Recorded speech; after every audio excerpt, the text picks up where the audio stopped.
ಶ್ರೀ ಗುರುಭ್ಯೋ ನಮಃ. ಶ್ರೀ ಪರಮಗುರುಭ್ಯೋ ನಮಃ.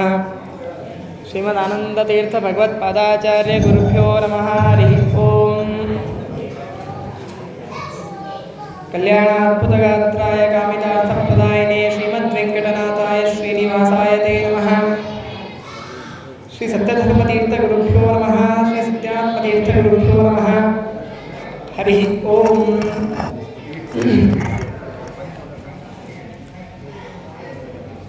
ಗುರುಚಂದ್ರ ಕಲೋದಯದಲ್ಲಿ ಕಲ್ಲಾಪುರಾಚಾರ್ಯರು ಬಹಳ ಸೊಗಸಾಗಿ ಸತ್ಯಧರ್ಮತೀರ್ಥ ಶ್ರೀಪಾದಂಗಳವರ ಚರಿತ್ರೆಗಳನ್ನು ಕೊಂಡಾಡಿದ್ದಾರೆ. ಅದರಲ್ಲಿ ಒಂದು 2-3 ವಿಚಾರಗಳನ್ನು ತಿಳಿಯೋದಕ್ಕೆ ನಾವು ಪ್ರಯತ್ನ ಮಾಡೋಣ. ಈಗೆಲ್ಲ ಕೇಳಿದ್ರಿ, ಸತ್ಯಧರ್ಮತೀರ್ಥ ಶ್ರೀಪಾದಂಗಳವರ ಚರಿತ್ರೆ ಪವಾಡಗಳು ಎಲ್ಲ ದಿಕ್ಕಿಗಳಲ್ಲಿ ಹರಡಿತ್ತು. ಹಾಗಾಗಿ ಇದು ಎಲ್ಲಿವರೆಗೂ ಹೋಗಿತ್ತು ಅಂತಂದರೆ ಗಂಗಾ ನದಿಗೂ ಕೂಡ ಈ ಸುದ್ದಿ ಗೊತ್ತಾಗಿತ್ತು. ಗಂಗಾ ನದಿಗೆ ಸುದ್ದಿ ಗೊತ್ತಾಗಿದೆ. ಈ ಕಡೆ ಏನಂತಂದರೆ ಜನ ಎಲ್ಲ ಮಾತಾಡ್ಕೊಳ್ಳಿಕ್ಕೆ ಶುರು ಮಾಡಿದರು. ಎಲ್ಲ ನಾವು ಗಂಗೆಗೆ ಹೋಗಬೇಕು ಅಂದರೆ ಗಂಗೆಗೆ ಹೋಗೋದು ಯಾವುದಕ್ಕೋಸ್ಕರ ನಾವು ಅಲ್ಲಿ ಹೋದಾಗ ಗಂಗಾ ನದಿಯ ಸ್ನಾನವನ್ನು ಮಾಡಿದಾಗ ಪಾಪಗಳೆಲ್ಲ ನಾಶ ಆಗತ್ತೆ, ಅಂತಃಕರಣ ಶುದ್ಧವಾಗತ್ತೆ, ವಿಷ್ಣುಪದಿ ಅದು. ಹಾಗಾಗಿ ಭಗವಂತನನ್ನು ನಾವು ಹೊಂದಬಹುದು ಅಂಥೇಳಿ ಗಂಗೆ ಪ್ರಸಿದ್ಧಳಾಗಿದ್ದು. ಹೀಗಿರೋದ್ರಿಂದ ನಾವು ಗಂಗೆಗೆ ಹೋಗಬೇಕು ಅಥವಾ ಸತ್ಯಧರ್ಮರ ವಚನ ಗಂಗೆಯನ್ನು ಸ್ವೀಕಾರ ಮಾಡಿದರೆ ಸಾಕು ಅಂತ. ಯಾಕೆ ಅಂತಂದರೆ ಈ ವಚನ ಗಂಗೆಯು ಕೂಡ ಏನು ಮಾಡ್ತಾ ಇದ್ದಾಳೆ ಅಂತಂದರೆ ನಮ್ಮ ಎಲ್ಲ ಪಾಪಗಳನ್ನು, ಅಂದರೆ ಆ ಸತ್ಯಧರ್ಮ ತೀರ್ಥರು ಬರೆದಿರುವಂತಹ ಗಂಗಾಲಹರಿ, ಭಾಗವತ ವ್ಯಾಖ್ಯಾನ, ಮಹಾಭಾರತ ವ್ಯಾಖ್ಯಾನ ಇವುಗಳನ್ನೆಲ್ಲ ಓದಿದಾಗ ನಮ್ಮ ಪಾಪಗಳೆಲ್ಲ ಪರಿಹಾರವಾಗಿ ಅಂತಃಕರಣ ಶುದ್ಧವಾಗ್ತಾ ಇದೆ. ಅದರಿಂದ ಜ್ಞಾನ ಬರ್ತಾ ಇದೆ, ಜ್ಞಾನದಿಂದ ಮೋಕ್ಷಕ್ಕೆ ಹೋಗಬಹುದು. ಅಂದ ಮೇಲೆ ಗಂಗೆಯಲ್ಲಿ ಮಿಂದರೂ ಆಗುವುದು ಮೋಕ್ಷವೇ. ಭಾಗವತ ವ್ಯಾಖ್ಯಾನಗಳನ್ನು ಸತ್ಯಧರ್ಮರ ವಚನ ಗಂಗೆಯಲ್ಲಿ ಮಿಂದರೂ ಕೂಡ ಆಗುವುದು ಮೋಕ್ಷವೇ ಅಂತಾದಾಗ ನಾವು ಅನಾಯಾಸವಾಗಿ ಮನೆಯಲ್ಲೇ ಕುಂತು ಗಂಗೆಯಲ್ಲಿ ವಚನ ಗಂಗೆಯಲ್ಲಿ ಮಿಂದರೆ ಸಾಕು ಅಂಥೇಳಿ ಸದ್ಭಕ್ತರಿಗೆಲ್ಲ ಸಂಶಯ ಬರ್ತದೆ. ಆಗ ಇನ್ನೊಬ್ಬ ಭಕ್ತ ಬಂದು ಹೇಳ್ತಾರಂತೆ, ಇಲ್ಲ, ಗಂಗೆ ಹತ್ತಿರ ಹೋಗೋ ಅವಶ್ಯಕತೆ ಏನಿಲ್ಲ. ಯಾಕೆ ಅಂತಂದರೆ ನೋಡ್ರಿ, ಗಂಗೆ ಮಾಡಿದ್ದೇನು ಅಂತಂದರೆ ಗಂಗೆ ತಾನು ಹುಟ್ಟಿದ್ದು ವಿಷ್ಣುವಿನ ಪಾದದಿಂದ ಹುಟ್ಟಿ ವಿಷ್ಣುವನ್ನು ಬಿಟ್ಟು ಕೆಳಗಡೆ ಬಂದ್ಬಿಟ್ಲವಳು. ತಾನು ಎಲ್ಲಿಂದ ಹುಟ್ಟಿದಳೋ ಅಲ್ಲಿಂದ ಆ ಸ್ಥಾನವನ್ನು ಬಿಟ್ಟು ಕೆಳಗಡೆ ಹರಿದುಕೊಂಡು ಬರ್ತಾ ಇದ್ದಾಳೆ. ಮತ್ತು ಗಂಗೆ ಮಾಡೋದೇನಂತಂದರೆ ಸ್ನಾನ ಮಾಡಿದಾಗ ಪಾಪ ಪರಿಹಾರ ಮಾಡೋದು. ನಮ್ಮನ್ನು ಕೈ ಹಿಡಿದುಕೊಂಡು ಕರೆದುಕೊಂಡು ಮೋಕ್ಷಕ್ಕೆ ಕರೆದುಕೊಂಡು ಹೋಗೋಳಲ್ಲ.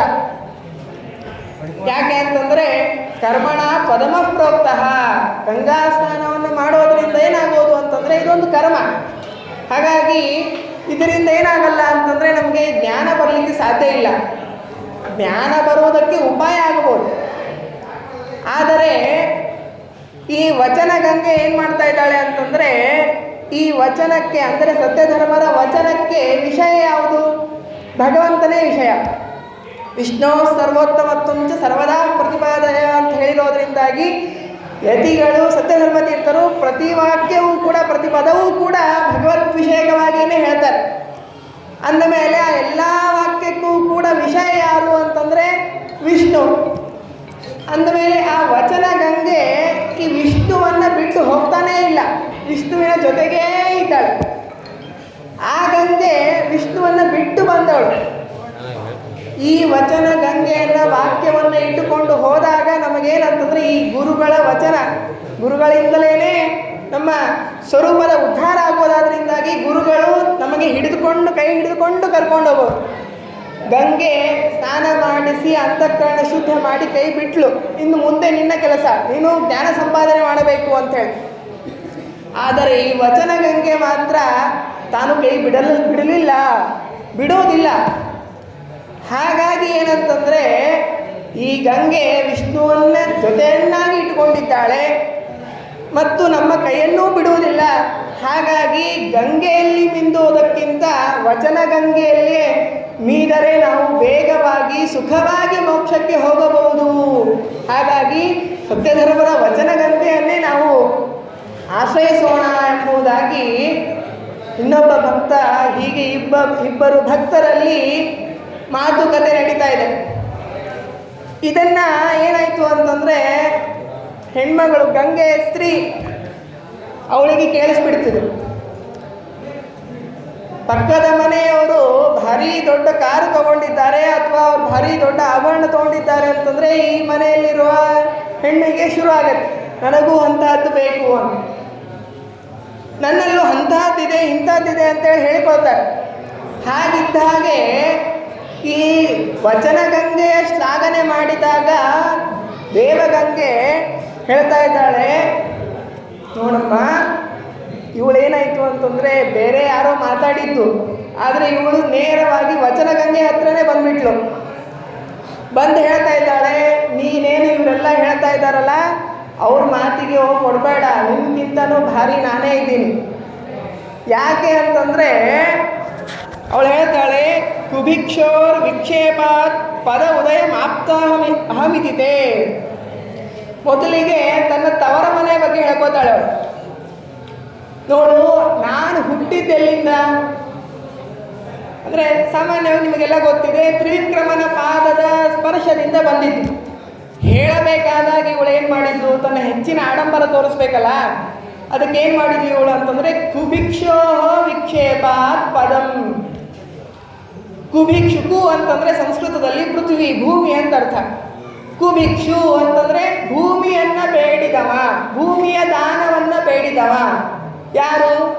ವಾಮನ ತ್ರಿವಿಕ್ರಮ.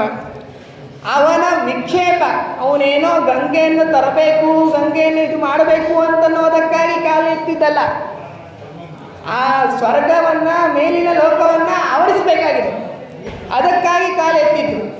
ಆಗ ಸುಮ್ಮನೆ ಬಡ್ದಿತ್ತು ಕಾಲು.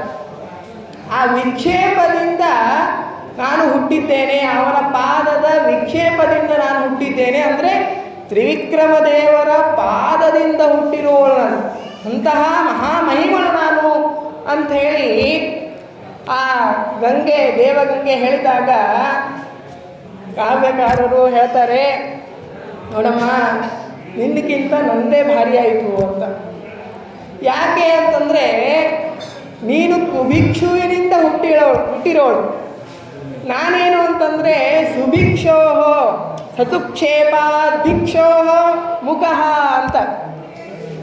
ಸುಭಿಕ್ಷು ಅಂತ ಅಲ್ಲಿ ಸೇರಿಸ್ಕೊಳ್ರಿ ಅಂತ ಮಾಡಿಕೊಂಡು ನಾನೇನಂತಂದರೆ ಸುಭಿಕ್ಷು, ಒಳ್ಳೆಯ ಭಿಕ್ಷುವಿಗೆ ಯೋಗ್ಯವಾದ ಗುಣಗಳನ್ನು ಹೊಂದಿರುವಂತಹ ಭಿಕ್ಷು ಅಂತಂದರೆ ಸತ್ಯಧರ್ಮತೀರ್ಥ ಶ್ರೀಪಾದಂಗಳವರು, ಅವರು ಸುಭಿಕ್ಷು. ಅಂತಹ ಸುಭಿಕ್ಷುಗಳಾದ ಸತ್ಯಧರ್ಮತೀರ್ಥ ಶ್ರೀಪಾದಂಗಳವರ ಕಾಲಿಂದ ಅಲ್ಲ, ಸುಮ್ಮನೆ ಬಡದಿರೋದ್ರಿಂದಲೂ ಅಲ್ಲ, ಉದ್ದೇಶಪೂರ್ವಕವಾಗಿ ಭಕ್ತರಿಗೆ ಜ್ಞಾನ ಬರಬೇಕು, ಭಕ್ತರು ಉದ್ಧಾರ ಆಗಬೇಕು ಅನ್ನೋ ನಿಟ್ಟಿನಿಂದ ತಾವು ಪ್ರಯೋಗ ಮಾಡಿರೋದು, ಮುಖದಿಂದ ಹೊರಗೆ ಹಾಕಿರೋದು, ತನ್ನನ್ನು ಆದರದಿಂದ ಹೊರಗಡೆ ಹಾಕಿದ್ದಾರೆ. ಅಂತಹ ಸತ್ಯಧರ್ಮತೀರ್ಥ ಶ್ರೀಪಾದಂಗಳವರ ಮುಖ ಕಮಲಗಳಿಂದ ಬಂದವಳು ನಾನು. ಹಾಗಾಗಿ ನಿನ್ನಕ್ಕಿಂತಲೂ ನನ್ನ ತವರ ಮನೆಯೇ ಉತ್ತಮವಾಗಿದೆ ಅಂತ ಹೇಳಿದಾಗ ಗಂಗೆಗೆ ಸರಿ, ತವರ ಮನೆಯಿಂದ ಏನೂ ಆಗಲಿಲ್ಲ, ನಂದೇ ಹೇಳ್ಕೊತೀನಿ ಅಂತ ಹೇಳಿ ಶುರು ಮಾಡ್ತಾಳೆ. ಏನು ಅಂತಂದರೆ, ನೋಡ್ರಿ, ನಾನು ಯಾರು? ದೇವಗಂಗೆ. ನಾನು ನಾನೇನು ಮಾಡಿದ್ದೇನೆ ಅಂತಂದರೆ ಸುರ ನದಿ ಅಂಥೇಳಿ ನನಗೆ ಕರೀತಾರೆ. ದೇವಲೋಕದಲ್ಲಿ ಹರಿದು ಬರುವವಳು ನಾನು. ಹಾಗಾಗಿ ನಾನು ದೇವಗಂಗೆ, ನೀನೇನು ಗಂಗೆ ನೀನು, ನಿನ್ನದೇನಿಲ್ಲಲ್ಲ ಅಂತಂದರೆ ಅಲ್ಲೂ ನೀನು ಇದು ಮಾಡಲಿಕ್ಕೆ ಹೋಗಬೇಡ. ಶಬ್ದದಿಂದಲೂ ನನ್ನಲ್ಲೇನೆ ಹೆಚ್ಚಿಂದಿದೆ. ಯಾಕೆ ಅಂತಂದರೆ ನೀನು ದೇವಗಂಗೆ. ನಾನು ಯಾರಿಗೆ ಗಂಗೆ ಅಂತಂದರೆ ಭೂಮಿಯಲ್ಲಿ ಸತ್ಯಧರ್ಮ ತೀರ್ಥರ ಶ್ರೀಪಾದಂಗಳವರ ಶಿಷ್ಯರಿದ್ದಾರೆ. ಯಾರವರು? ಅವರು ಭೂದೇವರು, ಬ್ರಾಹ್ಮಣರನ್ನು ಭೂಸುರ ಅಂತ ಕರೀತಾರೆ. ಹಾಗಾಗಿ ದೇವಗಂಗೆ ಅಂಥೇಳಿ ಎರಡೇ ಅಕ್ಷರದ ಹಿಂದಿನ ಇದು ಉಳ್ಳವಳು ನೀನು. ಆದರೆ ನಾನು ಭೂದೇವ ಗಂಗೆ. ನಾನು ನಿನ್ನಗಿಂತಲೂ ನನ್ನದು ಹೆಚ್ಚೆದ್ದೇ ಇದೆ ಅಂಥೇಳಿ ಮತ್ತೆಯೂ ಕೂಡ ಆ ಗಂಗೆಗೆ ತಾನು ವಚನ ಗಂಗೆ ಹೇಳ್ತಾಳೆ. ಇನ್ನು 2 ವಿಷಯ ಇದೆ, ಅದನ್ನು ಹೇಳಿ ಮುಗಿಸ್ಬಿಡ್ತೀನಿ. ಒಂದು ಸಣ್ಣ ವಿಷಯ ಏನಂತಂದರೆ, ಕೊನೆಗೇನಂತಂದರೆ ಅವಳು ತವರ ಮನೆಯದಾಯಿತು, ತನ್ನದಾಯಿತು. ಕೊನೆಗೇನಂತಂದರೆ ಏನಿಲ್ಲ ಅಂತಂದರೆ ಗಂಡಂದಾದರೂ ಹೇಳೋಣ ಅಂತ. ಗಂಗೆಗೆ ಗಂಡ ಯಾರು? ವರುಣ, ಸಮುದ್ರ. ನನ್ನ ಗಂಡ ಸಮುದ್ರ CEO. ಯಾವುದಕ್ಕೆ ಅಂತಂದರೆ ಸಮುದ್ರಕ್ಕೆ. ಆ ಸಮುದ್ರದಲ್ಲಿರುವ ಎಲ್ಲ ಪ್ರಾಣಿಗಳನ್ನು ನೋಡಿಕೊಳ್ತಾ ಇರೋನು ಯಾರು ಅಂತಂದರೆ ನನ್ನ ಗಂಡನೇ. ಸಮುದ್ರ ಇಡೀ ಜಲಚರ ಪ್ರಾಣಿಗಳನ್ನು ರಕ್ಷಣೆ ಮಾಡ್ತಾ ಇದೆ. ಅಷ್ಟೆಲ್ಲ ಜನರಿಗೆ ವೃತ್ತಿಯನ್ನು, ಅನ್ನವನ್ನು, ಇರುವುದಕ್ಕೆ ಎಲ್ಲ ಕೊಟ್ಟು ನೋಡಿಕೊಳ್ಳುವವನೇ ನನ್ನ ಗಂಡ ಅಂತ ಹೇಳಿದರೆ, ಈ ವಚನ ಗಂಗೆ ಹೇಳ್ತಾಳೆ ನಿನ್ನ ಗಂಡನಿಗಿಂತ ನನ್ನ ಗಂಡಂದೇ ಜಾಸ್ತಿ ಇದೆ ಅಂತ. ಯಾಕೆ ಅಂತಂದರೆ ಈ ವಚನ ಗಂಗೆಗೆ ಪತಿ ಯಾರು ಅಂತಂದರೆ ಈ ವಚನಗಳೆಲ್ಲ ವಿಷಯ ಯಾರನ್ನು ಹೇಳ್ಕೊಡ್ತಾ ಇದೆ? ಭಗವಂತನನ್ನು ಹೇಳ್ಕೊಡ್ತಾ ಇದೆ. ಹಾಗಾಗಿ ಭಗವಂತನೇ ಈ ನನ್ನ ಈ ಗಂಗೆಗೆ ವಿಷಯ, ಪತಿ, ಸ್ವಾಮಿ ಅಂದಮೇಲೆ ಅವ ಒಂದು ನೀರಿನ ಸೃಷ್ಟಿಯಾದಿಗಳನ್ನು ನಿನ್ನ ಗಂಡ ಮಾಡ್ತಾ ಇದ್ರು ಕೂಡ ಸೃಷ್ಟಿನೂ ಮಾಡ್ತಾ ಇಲ್ಲ. ಯದ್ಯಪಿ ಹೇಳೋದಾದರೆ ನನ್ನ ಗಂಡ ಏನಂತಂದರೆ ಸೃಷ್ಟಿ ಸ್ಥಿತಿಶ್ಚ ಸಂಹಾರೋ ನಿಯತಿ ಜ್ಞಾನಮಾವೃತಿ ಬಂಧ ಮೋಕ್ಷ ಅಪೇಕ್ಷಾಸು ಶ್ರುತಿ ಸೂಕ್ತ ಎನ್ನುವಂತೆ ಸೃಷ್ಟಿಯ ದ್ಯಷ್ಟಕವನ್ನು ಇಡೀ ಪ್ರಪಂಚದ 14 ಲೋಕಗಳನ್ನು ಆಳುವ ಅಂತ ಹೇಳುವಂತೆ ಆ 14 ಲೋಕದ ಸೃಷ್ಟಿ ಸ್ಥಿತ್ಯಾದಿಗಳನ್ನು ನನ್ನ ಗಂಡ ಮಾಡ್ತಾ ಇದ್ದಾನೆ. ಹಾಗಾಗಿ ನಿನ್ನದೇನೂ ಇಲ್ಲ ಅಂಥೇಳಿ ಮತ್ತೆ ಗಂಗೆಗೆ ವಚನ ಗಂಗೆ ಹೇಳಿದ್ಲಂತೆ. ಆದರೂ ಅವಳಿಗೆ ಸಮಾಧಾನ ಆಗಲಿಲ್ಲ. ನೋಡು ಏನಂತಂದರೆ ಒಂದು ವಸ್ತು ಸುಮ್ಮನೆ ತಾನು ಬಂದು ಇದ್ದರೆ ಅದು ಇದು ಅಲ್ಲ. ಆ ವಸ್ತುವಿನಿಂದ ಇನ್ನೊಂದು ವಸ್ತುವಿಗೆ ಬೆಲೆ ಬರಬೇಕು. ಹಾಗೆ ನನ್ನಿಂದ ಆಗತ್ತೆ ಅಂತೇಳಿ ಗಂಗೆ. ಏನು ಅಂತಂದರೆ ಹೀಗೆ ಕೇಳಿದ್ರಿ, ಪ್ರತಿ ನದಿಗೂ ಕೂಡ ಗಂಗೆ ಸನ್ನಿಧಾನ ಬರುತ್ತೆ ಆ ಮಾಸಗಳಲ್ಲಿ ಅಂಥೇಳಿ. ನೀವು ಸುಮಧ್ವಿಜಯದಲ್ಲೂ ಕೇಳಿರ್ತೀರ, ಈಗ ತೃತೀಯೇ ದಿವಸೇ ದಿನಿಮ್ನಗ ಅಂಥೇಳಿ. ಅಂದರೆ ಶ್ರೀಮದ್ ಆಚಾರ್ಯರು ಕಾಶಿಗೆ ಗಂಗೆಗೆ ಸ್ನಾನ ಮಾಡುವುದಕ್ಕಾಗಿ ಹೋಗ್ತೀನಿ ಅಂತಂದರೆ ಬೇಡಪ್ಪ ಅಂಥೇಳಿ ಗುರುಗಳು ಏನು ಮಾಡಿದರು ಅಂತಂದರೆ ಇಲ್ಲೇ ಕರೆಸ್ತೀನಿ ಅಂಥೇಳಿ ಮಧ್ವ ಸರೋವರಕ್ಕೆ ಗಂಗೆ ಬಂದಳು. ಅಂದು ಶ್ರೀಮದಾಚಾರ್ಯ ಸ್ನಾನ ಮಾಡಿ ಪ್ರತಿ 12 ವರ್ಷಕ್ಕೂ ಕೂಡ ಗಂಗೆ ಬರ್ತಾಳೆ ಅಂಥೇಳಿ ಕೇಳಿದ್ದೀರಿ. ಹೀಗೆ ಪ್ರತಿ ನದಿಗಳಿಗೂ ಬರ್ತಾಳೆ. ನಾನು ಬಂದು ಇರೋದರಿಂದ ಏನಾಗತ್ತೆ ಅಂತಂದರೆ ವ್ಯಕ್ತಿಗೆ ನಾನು ಎಲ್ಲಿ ಬಂದು ಇರ್ತೀನೋ ಆ ವ್ಯಕ್ತಿಗೆ ಏನಾಗತ್ತೆ ಅಂತಂದರೆ ಬೆಲೆ ಬರುತ್ತೆ, ಒಂದು ಮಹಿಮೆ ಬರುತ್ತೆ. ಅಲ್ಲಿ ಬಂದು ಸ್ನಾನ ಮಾಡಬೇಕು ಅಂತ ಹೇಳೆಲ್ಲ ಮಾಡ್ತಾರೆ. ಈಗೂ ಕೂಡ ಸ್ವಾಮಿಗಳವರು ಸತ್ತಿಯಲ್ಲಿ ಚಾತುರ್ಮಾಸ ಮಾಡ್ತಾರೆ. ಕೃಷ್ಣಾ ನದಿಯಲ್ಲಿ ಗಂಗೆ ಬಂದಾಗ, ಗೋದಾವರಿಯಲ್ಲಿ ಚಾತುರ್ಮಾಸ ಮಾಡ್ತಾರೆ. ಯಾಕಂತಂದರೆ ಅಲ್ಲಿ ಗಂಗೆಯ ಸನ್ನಿಧಾನ ಬಂದಿದೆ ಎಂಬುದಾಗಿ. ಹಾಗೆ ನಾನು ಬಂದಾಗ ಇನ್ನೊಬ್ಬನಿಗೆ ಒಂದು ಮಹಿಮೆ ಬರುತ್ತೆ ಅಂತ ಹೇಳಿ ಗಂಗೆ ಹೇಳಿದರೆ, ಆಗ ಹೇಳ್ತಾಳೆ ವಚನ ಗಂಗೆ, ನೋಡಮ್ಮ ನೀನು ಬಂದು ಎಷ್ಟು ದಿವಸ ಇರ್ತಿ? 1 ವಾರ 1 ತಿಂಗಳು ಇರ್ತಿ, ಹೋಗ್ಬಿಡ್ತಿ. ಆಮೇಲೆ ಆ ಸನ್ನಿಧಾನ ಇರಲ್ಲ, ಅಷ್ಟು ಇದಕ್ಕೆ ಗೌರವ ಸಿಗುವುದಿಲ್ಲ. ಹಾಗೇನಾದರೂ ಅಲ್ಲಿ ಮಿಂದಿರೋದರಿಂದ ಏನಾಗಬೇಕಾಗಿತ್ತು ಅಂದರೆ ಎಲ್ಲ ಪಾಪರಾಶಿಗಳು ಹೋಗಬೇಕಿತ್ತು, ಮತ್ತೆ ಅವನು ಪಾಪನೇ ಮಾಡಬಾರ್ದಾಗಿತ್ತು. ಹಾಗಾಗತ್ತಾ? ಆಗೋದಿಲ್ಲ. ಮತ್ತೆ ಮತ್ತೆ ಮತ್ತೆ ಅವನು ಪಾಪ ಮಾಡೇ ಮಾಡ್ತಾನೆ, ಮತ್ತೆ ಸನ್ನಿಧಾನ ಬರುತ್ತೆ ಹೋಗುತ್ತೆ, ಹೀಗೆಲ್ಲ ಆಗತ್ತಲ್ಲ. ಹಾಗಾಗಿ ಅದೇನು ದೊಡ್ಡ ವಿಷಯ ಅಲ್ಲ. ಆದರೆ ಹಾಗಾಗಿ ನಾವೇನು ಮಾಡೋಣ ಅಂತಂದರೆ ನಮ್ಮಿಬ್ಬರ ಉತ್ಪತ್ತಿ, ನಾವಿಬ್ಬರು ಹುಟ್ಟಿದ್ದೆ ಯಾವುದಕ್ಕೋಸ್ಕರ ಅಂತಂದರೆ ಭಕ್ತರನ್ನು ಉದ್ಧಾರ ಮಾಡೋದಕ್ಕೋಸ್ಕರ ನಾವಿಬ್ಬರು ಹುಟ್ಟಿದ್ದೇವೆ. ಹಾಗಾಗಿ ನಾವಿಬ್ಬರು ಈ ಥರ ಕಲಹ ಮಾಡ್ಕೊಂಡು ಕೂಡೋದು ಬೇಡ. ನಾವಿಬ್ಬರೂ ಸೇರಿ ವಚನಗಂಗೆ ದೇವಗಂಗೆ ಇಬ್ಬರೂ ಸೇರಿ ನಾವು ಭಕ್ತರನ್ನು ಉದ್ಧಾರ ಮಾಡೋಣ ಹಾಗಾಗಿ ವಚನಗಂಗೆ ಹೇಳಿದ್ರು ಅಂತ ಕಾವ್ಯಕಾರರು ತಿಳಿಸಿದ್ದಾರೆ. ಅದಕ್ಕಾಗಿಯೇ ಇಲ್ಲಿ ಗಂಗೆ, ದೇವಗಂಗೆ ತಾನು ತನ್ನ ಒಡೆಯನಾದ ಗಂಗಾಧರ ಅವನೊಡನೆ ಕೂಡಿಕೊಂಡು ವಚನಗಂಗೆ ಇರುವಂತಹ ಸತ್ಯಧರ್ಮತೀರ್ಥ ಶ್ರೀಪಾದಂಗಳವರ ಸನ್ನಿಧಾನದಲ್ಲಿ ಇದ್ದು ನಮ್ಮನ್ನು ಉದ್ಧಾರ ಮಾಡ್ತಾ ಇದ್ದಾರೆ ಅಂಥೇಳಿ ನಾವು ಪ್ರಾರ್ಥನೆಯನ್ನು ಮಾಡಬೇಕು. ಹೀಗೆ ಇಂತಹ ಅನೇಕ ವಿಷಯಗಳನ್ನು ನೋಡುವಂತಹ, ಅದನ್ನು ಅಧ್ಯಯನ ಮಾಡುವಂತಹ ಒಳ್ಳೆಯ ಯೋಗವನ್ನು ಕೊಟ್ಟಿರುವಂತಹ ನವರತ್ನಾಚಾರ್ಯರ ಎಲ್ಲ 3 ಜನ ಆಚಾರ್ಯರು ಹಾಗೂ ಸುಬ್ಬಣ್ಣಾಚಾರ್ಯರು ಕೂಡ ನಾನು ಧನ್ಯವಾದಗಳನ್ನು ಹೇಳ್ತಾ ಈ ವಾಕ್ಯ ಕುಸುಮಗಳನ್ನು ಗುರುಗಳ ಪಾದಾರವಿಂದಗಳಲ್ಲಿ ಸಮರ್ಪಣೆ ಮಾಡ್ತೇನೆ. ಶ್ರೀಕೃಷ್ಣ ಅರ್ಪಣಮಸ್ತು.